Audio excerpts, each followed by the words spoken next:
Hi, everybody. Welcome back to the Phillies show with Ruben Amaro Jr., Jim Salisbury. I am Todd Zolecki. It is Thursday, April 11th, 2024.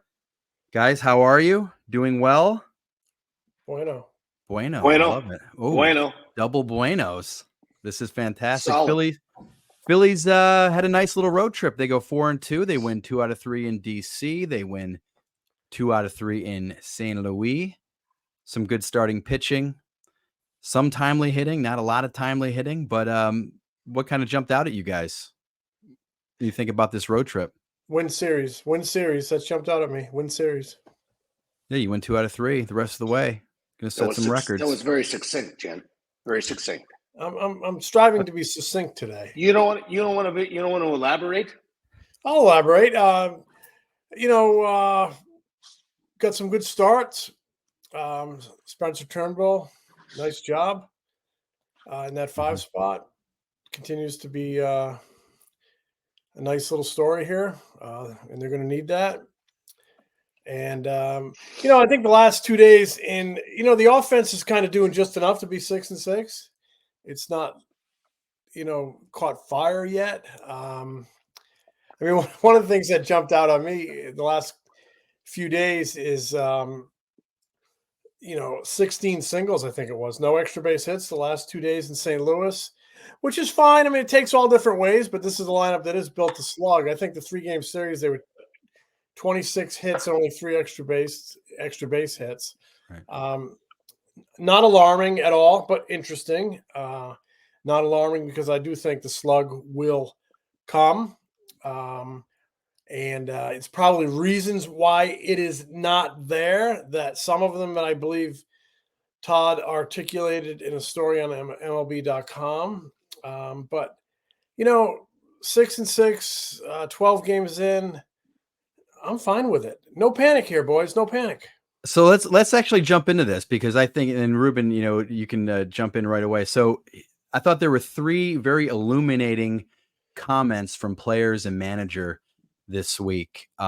Starting Monday night, Johan Rojas had 1 hit all season. He crushes a double down the left field line as at first at bat. 108.1 off the bat, his hardest base hit ever in the big leagues.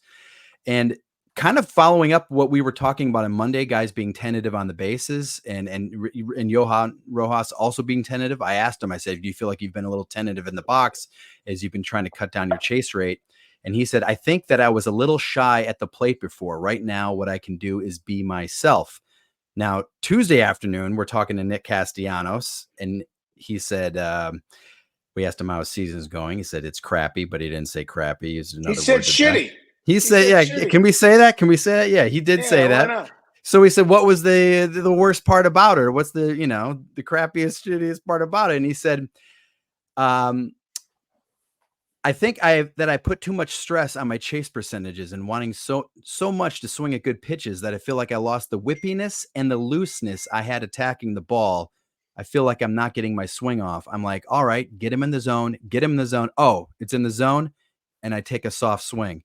And then Rob Thompson basically said the same thing. He says, we players have been hearing a lot about don't chase. You want to have a balance there. So that to me could be why this team is not slugging. No. Yeah. So here's my take on this thing. I see an indecisiveness of some guys. And I think that's the reason, because everybody's focusing on the swing decisions that we talked about a little bit before, like whether they're going to swing at a strike or swing at a pitch in the zone. And I do think that there's, you do your work and you get your work done. And I think Kalong was talking about this a little bit. You get your work done in the cage and, pregame and do whatever you got to do. But when it comes time to hit against a guy who's throwing a 94-mile-an-hour cutter and a 99-mile-an-hour fastball and an 86-mile-an-hour hook, you better just be concentrated on hitting the baseball and let your work sort of happen naturally and be athletic in the box. And I think I see some guys not doing that just because, and I think it's Castellanos and Johan Rojas in the early part of the season. But I think there's more than just those guys who are sort of in between right now. A lot of in between. Even Harper's a little in between. mean, Harper's not really, other than a 3 home run day, Harper's not, he's not himself yet. Now, I think the reasons why he's not himself are a little different. I think the reason why he's not himself, and we can go off on a tangent, I'll go off on a tangent here, is because he's playing first base, and it's a whole different deal. Being a first baseman every day, not DHing, got another DH in Kyle Schwarber. I think that's a whole totally different deal, and adjusting to that. But I think the guys it's like a golfer, right? If you start thinking about your swing and you're in competition, you better be athletic in the box, man. You better be athletic and just you got to let the work that you did, happen. And I don't see that happening very consistently with a lot of guys in the lineup, not just Casty and Johan, but it'll get better. Yeah, I mean, we talked about this a couple episodes ago. The difference between a swing decision and a pure natural reaction. You want a pure natural reaction, because if you're thinking too much, think long, think wrong. And it happens in all sports. Those comments, Todd, in your story, Matt Gelb's story, they really jumped out at me. Rob Thompson, Castellanos, Rojas. It just suggested that, guys were thinking too much about the chase, and it almost becomes paralysis by analysis, very defensive swing, and you're not yourself. And I don't know how it's kind of only human, though, when you consider this. They were bounced from the postseason because they chased a lot of pitches last season. It was talked about all offseason. All offseason. It was almost like the way the Eagles collapse is being talked about now and dissected, and it won't go away. Well, the Phillies collapse and the reasons for it didn't go away all winter, and everybody talked about, they got to stop chasing pitches. They got to be more selective. Can't be so much free swinging. They heard it was on their mind. They got to spring training, and what happened? We've added 2 hitting coaches. Now we're up to 3. So you got 3 hitting coaches. Everybody's in each other's ear. How can you not think about it? How can you not think about it? Yeah, that's a great point. I just think it's another example, and I'm all for all the coaching and instruction and information you can get, but you can't over-engineer the athlete. You got to let him be natural. And, I mean, some guys want all that information. And can process it and still be natural. But I think a few years ago on the mound, Aaron Nola, there was a lot of information floating around his head, and he was having trouble executing. He was more of, kind of just let natural take over. Castellanos appears to be that guy. So I do, and Rob Thompson alluded to it. Just it's so much talk about it is bombarding them and paralyzing them a little bit, and just in terms of paralysis by analysis, and just not firing at the ball, not swinging at the ball. And I honestly think it's all going to mitigate and come together at some point, and they'll get that balance between, okay, I've since synthesized the information. Sorry, I first day with the new tongue, and and then the natural. Well, you're a writer, Jim. You're not a speaker. I mean, I'm not a speaker. We know that. Yeah. No, and listen, I think you make great points. No question about it. There is probably in this day and age a little too much information. There's a balance between being John Kruk and rolling out of bed and getting a knock, and not knowing the pitcher but not really caring because he can adjust. And then there's a JD Martinez who wants all the information, and he processes it all and he understands it. And even a guy like the left fielder Albert Bell that I play, I mean, he used to write down very meticulous. There's a balance, and each guy processes information differently, right? Everybody's just like a teacher. Teacher has to sometimes, the kid's visual or the kid's oral or whatever the case may be, but the people process stuff differently. I have a theory that I'm going to toss. This is one of those takes that may sound a little funky, but I think about the mental psyche a lot. Nick Castellanos has hit in the middle of a lineup his entire life, and he made a little bit of a comment about the protection and where he is in the lineup and getting pitches and thinking about. He's sort of like a little bit of a deep thinker and a little emotional, and which is fine. It's cool. I think that there is something going on in his psyche. I don't know what it is, but the fact that he's hitting in a 7 hole as opposed to hitting in the 4, 5, 6, 3, like for most of his career, I think that sort of messes with him a little bit. And I think he is one of the things I did notice about him, like when he's feeling really good and comfortable about himself, he plays much better, right? When his son's around and his families are near him and stuff like that, I think he plays better. I think when he is at peace with himself outside of baseball, I think he plays much, much better baseball and has a lot more success. And I'm not sure that, and I'm not necessarily suggesting he should be moved up. I just think it's just another adjustment that he has to make. Like, hey, I'm still an important part of this lineup.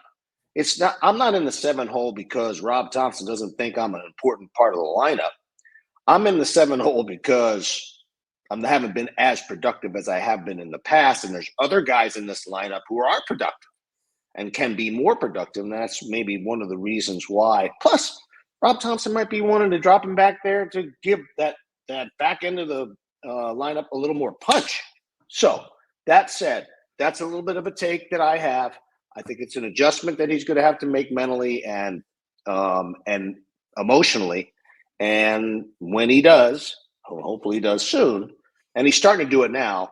I've seen some things over the last couple of days where I've seen him start to become a little bit more of himself. I think that it's going to really lengthen out that lineup.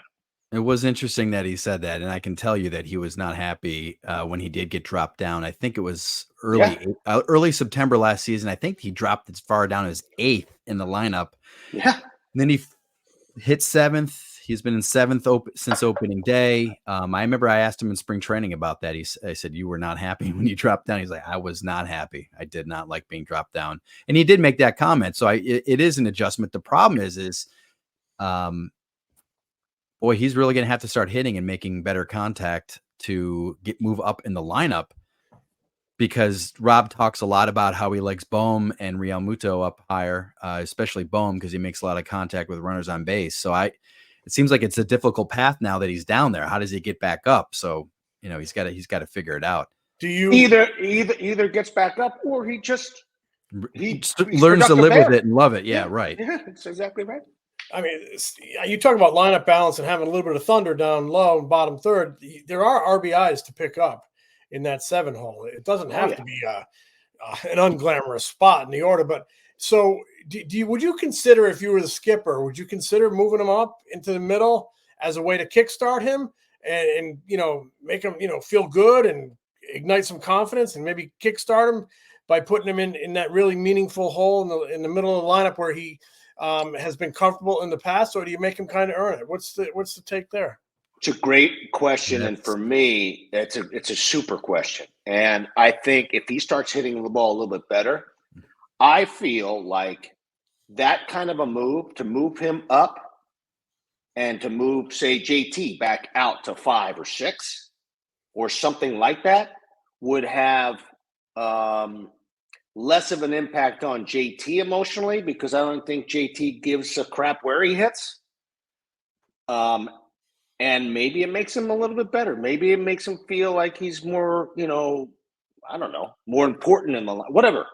Maybe it makes him, I don't know the answer, because I can't get into I don't have a crystal ball, 1, and 2, I can't get into people's psyche. But I do know that if JT got moved back and Nick got moved back, I don't think it would affect JT as far as the emotion of it comparatively. Now, you have to have a productive player in there. Yeah. But, if that player is not productive, then what's the point? Would you move Bohm we're down? we're not making people happy. I wouldn't, because he's such a much better hitter. He drives in runs he drives in runs. Yeah. He's the best at driving runs with 2 outs. He drove in 97 runs last year, or whatever it was. Right. It's a lot of runs, man. And he didn't, Nick drove in 100 plus, right? He did. Yeah. And in that 7 spot, I mean, he did basically help carry the Phillies past the Braves in the NLDS, so it's not like you can't do damage in the 7 hole, but I know he does not. Oh yeah. Yeah, so I mean, I don't know if there's an acceptance that's ever going to come with him, or if he's going to hate that spot forever, but it seems like he has gotten past the obsessing over the chase rate part. He seemed like he was over it. He's the other day his chase rate last season was 41%. The entering Tuesday it was 34.4. Is that good? I don't, like what's the number that they want him to get to? If they want him to get to that number, that's the thing. And I think he's kind of over it. He's kind of over it. The numbers are overblown, man. Just see it and hit it. Yeah. See it and hit it. If it's a ball, try to take it. If it's not a ball, whack it. I mean, I don't know. It sounds ridiculously simple.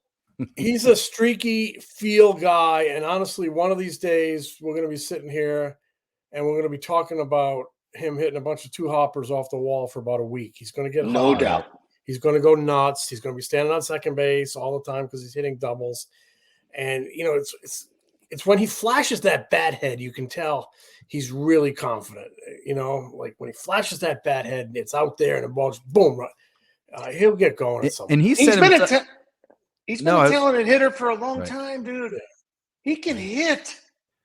He can hit, and he can hit the ball out of the ballpark. He can hit 2-3 hit games. He says it's everybody's going to forget about this start. He had a 2-hit game that night after we talked to him pregame, and he looked over at us. He goes, "Should have talked to you guys about my hitting earlier." Almost like we jinxed him out of it or something. He's emotional. Yeah, he is a thinker. He's an emotional and a thinker. Yeah, no doubt. Which is okay. I mean, that's just who he is. Ruben, you're emotional. You cry at a sunset. I am very emotional, James. I am a wuss. No question. I've cried at Finding Nemo, dude, with my kids. I am not bashful about it, my friend. That's great. That's a good movie. Yeah, great movie. I was crying like a baby. Like a baby. Yeah. And they did a sighting on IP because of it. Someone said, "Oh yeah, we saw Ruben tomorrow. He's crying at Nemo." That's when they used to not like you, WIP. Now they like you. That's also they never not like me. They ripped me, but they always sort of like me because I always used to go on there and say, "Go ahead and rip me." How come you're not ripping me when they weren't ripping me? You do have. In addition to being emotional, you do have very, very thick skin. Yeah. Comes with the territory, dude. Yeah. We're on a tangent. Yeah. Let's go back to baseball, shall we? So I was really impressed. What I thought was really fun about yesterday's game was Aaron Nola's performance and just how he pitching in just awful rainy conditions, just totally geared back everything just to try to be competitive and got them 6 innings. His velo was so down early in the game because of the conditions. I was getting texts from people not at the game going because of all the UCL stuff saying, "Oh my gosh, is he about to something bad getting about to happen?" Were you guys as impressed as I was with how he kind of geared everything down and shortened his stride and just tried to get the ball over the plate yesterday? I thought that was pretty cool. Yeah, it was very impressive because I think that's what a good athlete does. He adjusts in the moment, depending on maybe what's working that day. Like, let's say it was perfect pitching conditions, 78 degrees and dry, but maybe something wasn't working, so you adjust your game plan. He adjusted to the weather and the feel on the mound. He was very smart about it. You don't want to, blow out your push leg or your land leg because the conditions are bad. So it was a smart athlete adjusting to what was in front of him on that given day. I once upon a time, I covered David Cohn when I covered the Yankees. And, he would talk about, I can distinctly remember him after games talking about almost like inventing pitches during the game based on finger positioning and finger pressure and where he was holding the ball and what was feeling good and how it was coming out. And he's like mutating pitches like in a laboratory in real time on the pitcher's mound because he's just so smart. And he was, reading real time feedback that he was getting from hitters and hitters swing and how the ball felt out of his hand and making real time adjustments. And I think honestly, that's what Aaron Nola did yesterday in the mud. Didn't worry about lighting up any radar guns. He worried about protecting his body, executing strikes, getting some contact, getting some outs. I thought it was a really smart performance by him. I can't say enough about it. And it speaks to so many different things about the game that have changed for the worse. And when I see what I saw out of both of those two guys, both Wheeler and Nola, and I think Nola sort of didn't learn from him, but all you had to do is watch what Wheeler did. I mean, he wasn't throwing a 96-mile-an-hour fastball. Mhm. Wheeler was moving the ball. He was spinning the ball. He was putting where he wanted to.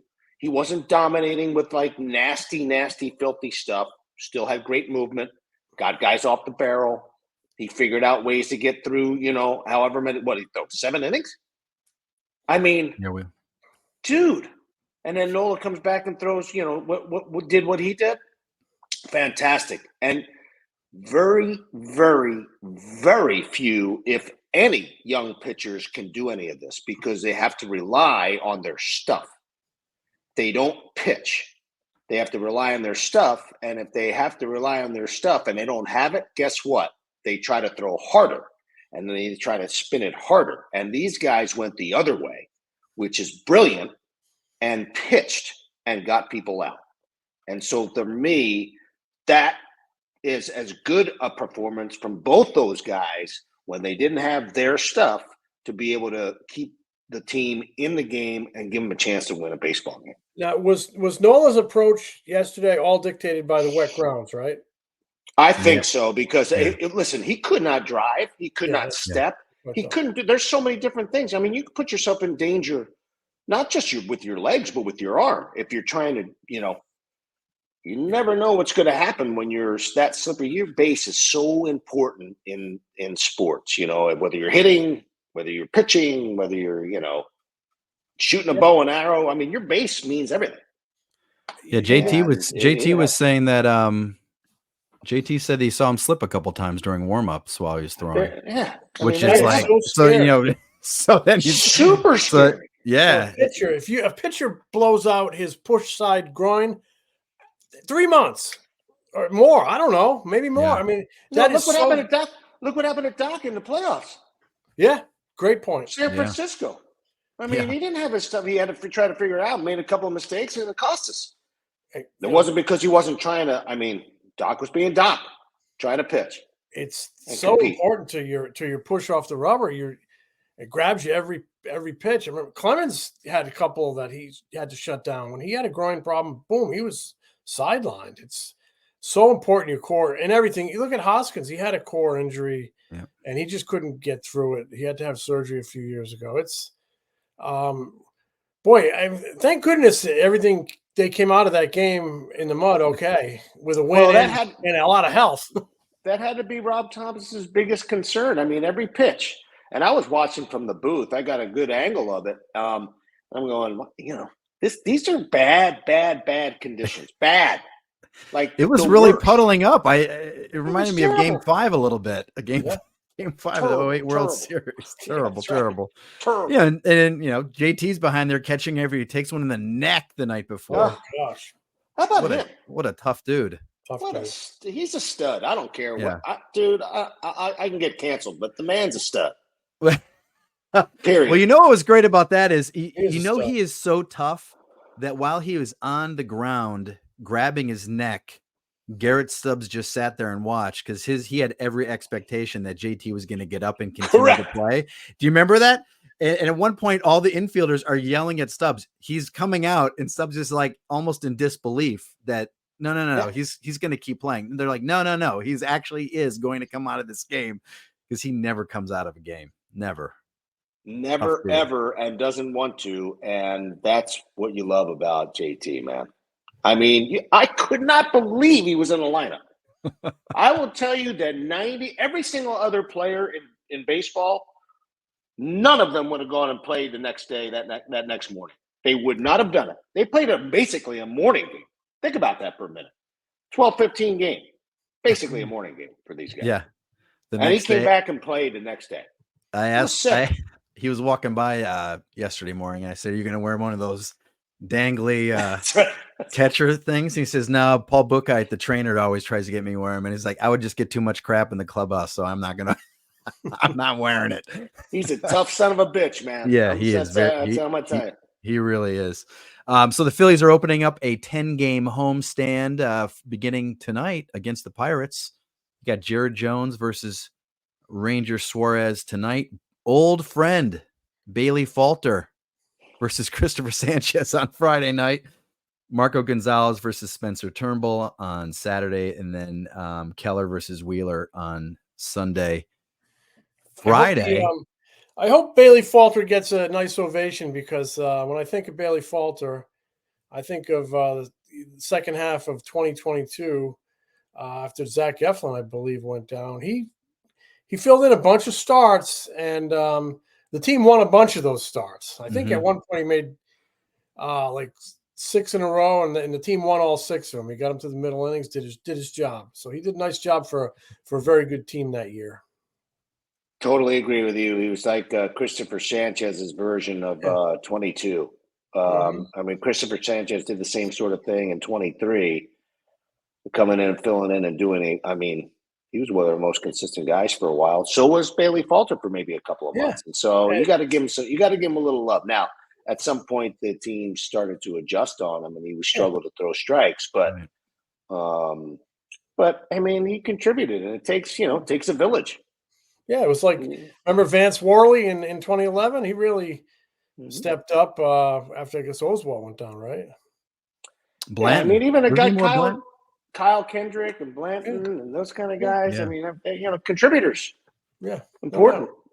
Takes a village. That Pittsburgh team is a good team, man. Good, surprising, yeah. Hey, so Pittsburgh, they're playing baseball. If they stay healthy, they got to. They are, and then the schedule. My gosh, there's some red meat on that schedule that coming into Philly after the Pirates. That, I mean, you don't want to look ahead, and you never want to short sight or underestimate a major league ball club. They're major league players, but the White Sox, a lot of injuries. Rockies aren't really there yet. It's kind of a chance to make a little hay, no? Oh yes, yeah, I think so. And should listen. Let's call it what it is. The Philadelphia Phillies, talent-wise, maybe not as much with the Pittsburgh Pirates, because the Pittsburgh Pirates have some talented young players, but they don't have the experience.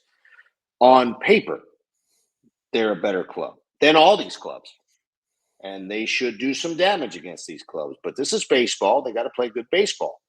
It's one of the concerns I've had about all these expectations is that sometimes, mentally you start thinking, oh, they're going to the playoffs. They're definitely going to the playoffs. And even before the season started, oh, this is a playoff team. Well, you have to play to be a playoff team. You got to play well enough to be a playoff team. And even though they have great veterans, it's a good group. There's something in that psyche, I think, that sometimes people go, man, we're going to be okay. Well, you got to be okay before you're okay. Right. You got to play. And so that's something that people have to be a little leery of. Friday night, they debut the City Connects.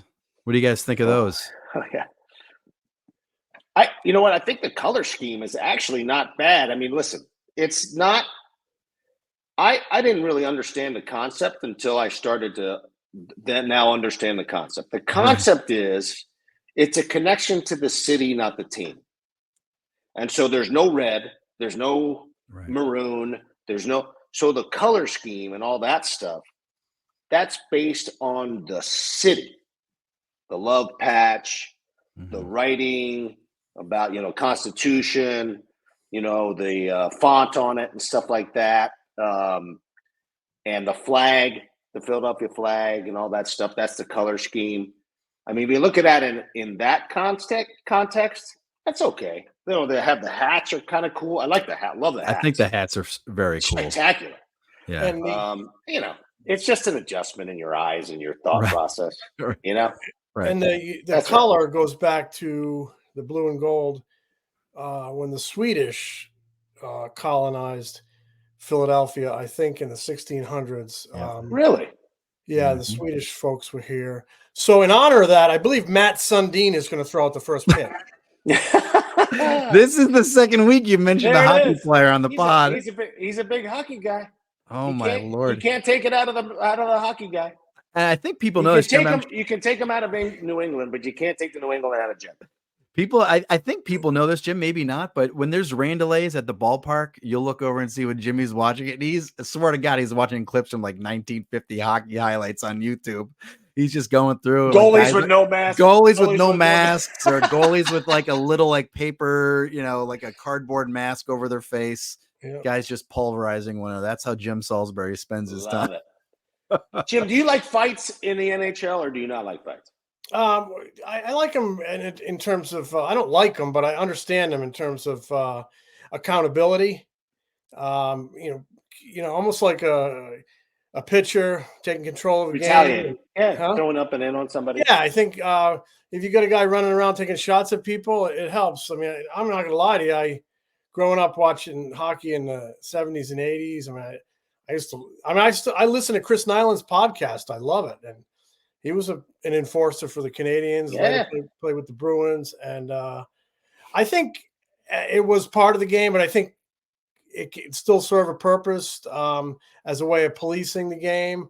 I'd hate to see it taken out, but fighting for the sake of fighting I'm not in favor of that. And I'm also in favor of some of the new rules because it allows the smaller, speedier guy not to be to have a place in the game and show off skill, because the skill level is incredible, and that's to me where the bread is buttered, showing off the skill. So everything in balance, Ruben. Everything in balance. Okay, baby. I got a good fight every once in a while. Yeah, I'm with you. I'm with you when Stan Jonathan took out Pierre Bouchard, one of the highlights of my life. I love it. I have to Google these guys. I have to see if I can find this fight. Yeah. So awesome. Stan Bouchard, Stan Jonathan took out Pierre Bouchard. It sent a message. It was, Ruben's good friend Paul Holmgren. He knew how to take care of business. That is correct. Dickie Knowles, Buzz. George Brett. I did a story on that when I worked at the Inquirer.